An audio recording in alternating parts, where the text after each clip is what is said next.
the lights.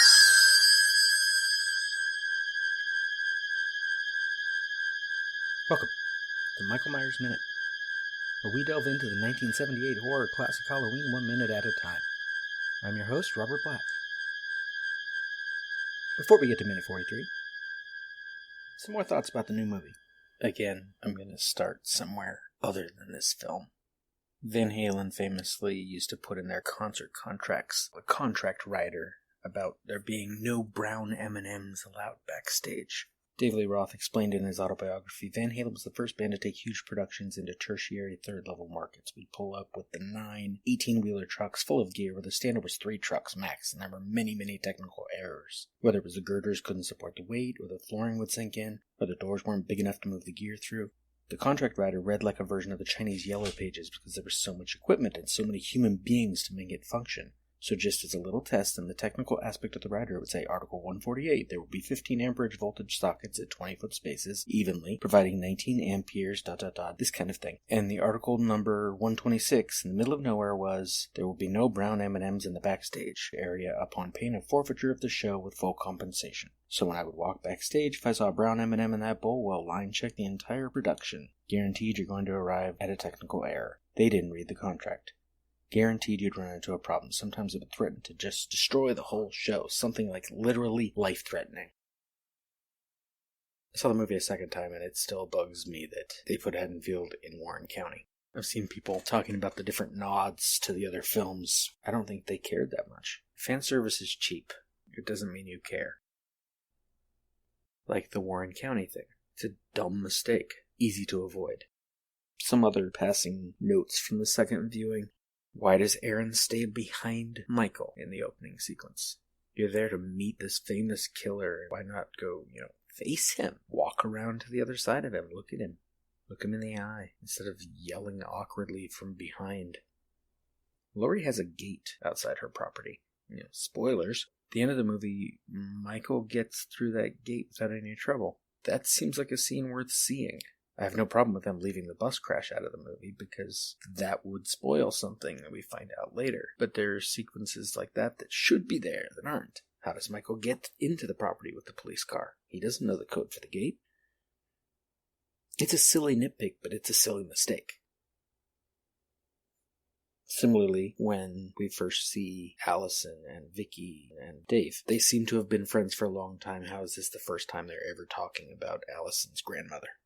It's stupid movie logic. We have to have this conversation, so she talks about her grandmother. So we can dismiss major plot point of earlier films. I'm not bitter. Michael kills at least 6 people before he puts on the mask.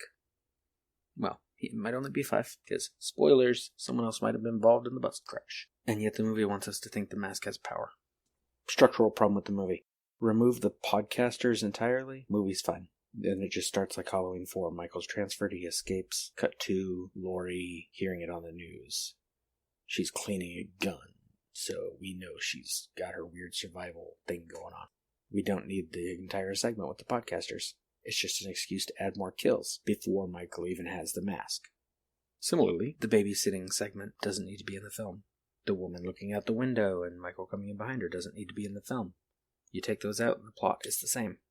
One of the nods to the original, the Talk of Fate, PJ Souls is the voice of the teacher, references Frankel. I think they're just making up a name, kind of like Costain in the original, But it made me think of Viktor Frankl, who wrote Man's Search for Meaning, which is about his experience in Auschwitz, finding meaning in the everyday when life is horrible.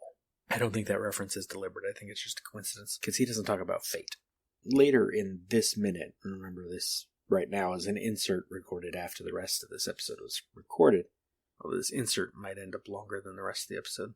It happens. I suggest that Michael was picking his victims randomly in the original film, but that isn't the right term.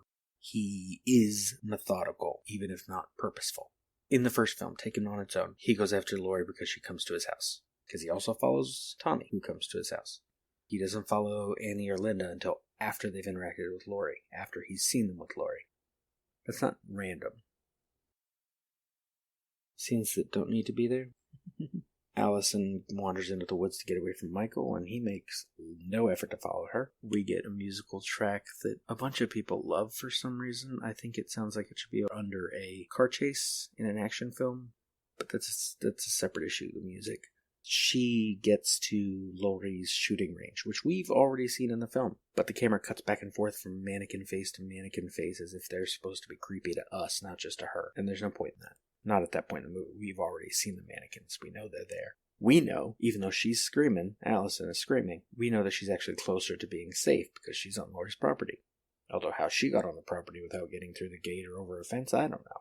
Maybe Laurie's security isn't actually that good. It's just made to look good. Which gets me to my next note, and there are definite spoilers here. Laurie is prepared to burn her entire house down, right? But when she thinks Michael is in a closet, she doesn't just fire the shotgun in.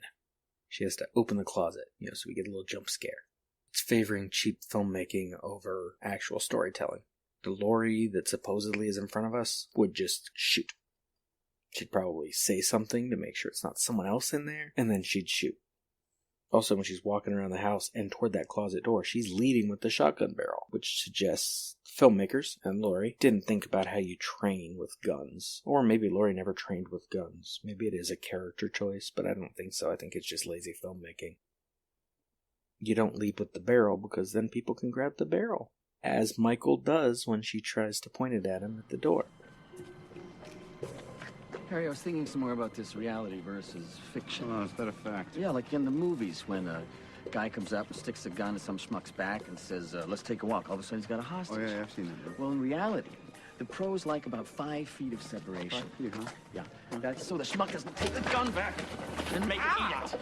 Since we're into spoiler territory, it is a great twist that the basement is a trap, but Karen's delivery of it's not a cage, it's a trap is dumb. It sounds nice, it's a nice soundbite, but she says it to Allison, who hasn't heard any of the conversation about it being a cage, who doesn't even know anything about this house, has presumably never been in it before. I guess she knows it's there, or she wouldn't be able to make it to the property, but she certainly hasn't been in that basement, and the cage conversation happened with Karen's husband, not with her daughter. Finally, what I wrote down is the film has nice nods to the previous films, but it doesn't feel like Halloween. Michael feels more like Jason, killing anybody who's around. The perfunctory babysitting bit feels like the campers in Jason Goes to Hell. Unnecessary, no matter how good some details might be. The signpost to the naked girl in Jason Goes to Hell is amazing. Everything about Julian and Vicky in this movie is amazing. Julian is hilarious. Vicky's delivery on the line about dry fucking is hilarious. Like, you get the impression she is into Dave. And that's great acting. There's great acting all throughout this movie.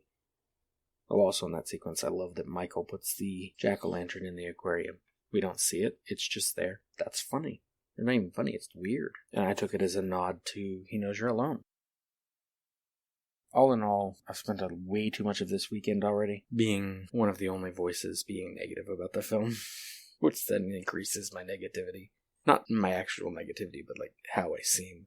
Some guy asked me, he's like, what did you like? I'm like, oh, well, and I had a list, but it was funny that people were getting the impression I didn't like anything at all about the movie. The movie's okay. The editing has problems. The structure has problems. Parts of it are great. But let's get back to the original. Minute 43. Minute 43 begins with Tommy at the window, blinds pulled apart, the sounds of children outside. Less than a second of Tommy, and then Tommy's POV, street. Across the street stands the shape, looking into the house. This time the shape is Deborah Hill.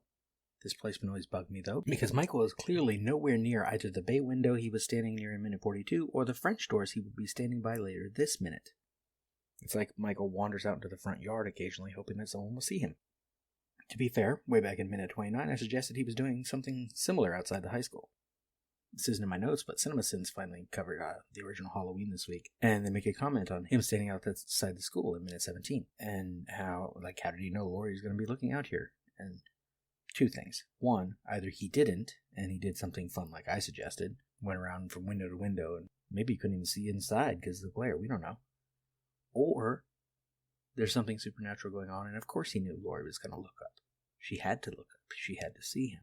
But in the context of just this film, he's picking his targets almost randomly. Laurie and Tommy come by his house in the morning, so he follows them. Laurie walks home with Linda and Annie, so he follows them. Maybe he is shopping. Trick-or-treaters walk by. They are just silhouettes, so I'm not going to try to figure out their costumes. No, that doesn't sound like me.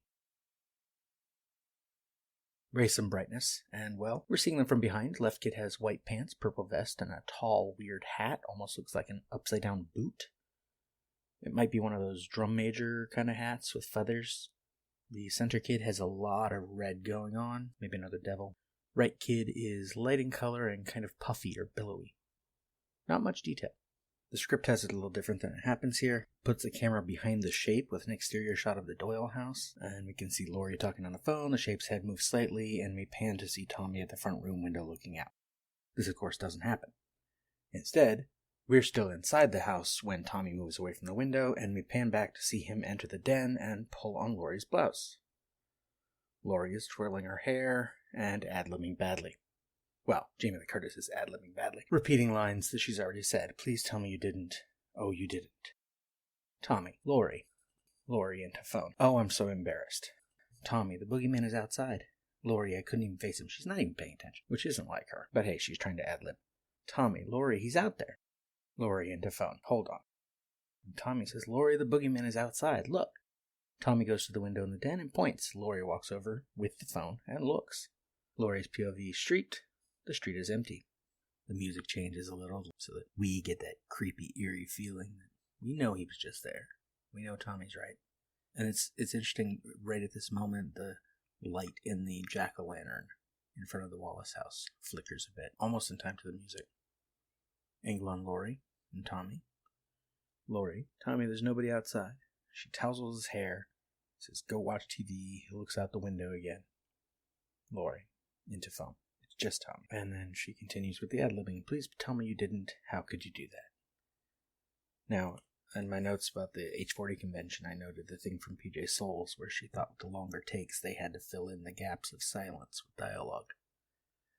Jamie could have just been standing over there not saying anything as Tommy wanders away. Or there could have been more of a conversation. But either way, we get to cut away from the ad-libbing. Cut to interior Wallace house night. Annie stands by the kitchen stove making popcorn. We watch from outside the French doors. 2 plants hang nearby. Annie, into phone. Look, it's simple. You like him, he likes you. All you need is a little push. We get a POV from outside the kitchen window. The shape stands close to the camera watching Annie make popcorn. She puts the butter in the pan. It won't hurt you to go out with him, for God's sake. Annie splashes butter on herself. I corrected the script. The script says Annie starts to pour the butter over the popcorn, but instead pours it on herself. She doesn't pour it. Nancy Loomis is moving the pan just a little bit over the fire, sloshing the butter around as you might do. And then, on cue with the line, for God's sake, she splashes that thing directly onto herself. It's really obvious. Second 48. She suddenly makes an obviously bigger move. She does a good job of timing it with raising her voice on for God's sake, though, so I guess it's okay. Annie? Shit. No. I just made a mess of myself. I gotta call you back.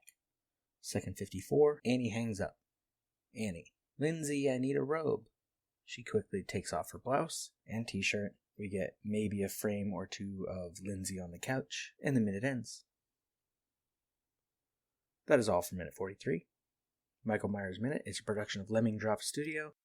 You can find more content at lemmingdrops.com. You can stalk me on Twitter and Facebook at Myers Minute, or Instagram Michael Myers Minute, or join our Facebook listeners group 45 Lambkin Lane. You can also check out a very different show of mine, Dave Made a Minute, where a bunch of Movies by Minute podcasters are tackling the film Dave Made a Maze, but some of them have only seen the minutes they're covering. Some don't even know the title of the film.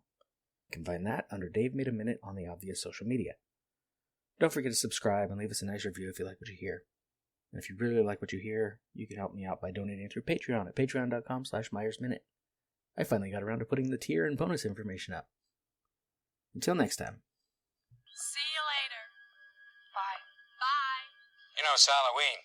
I guess everyone's entitled to one good scare, huh?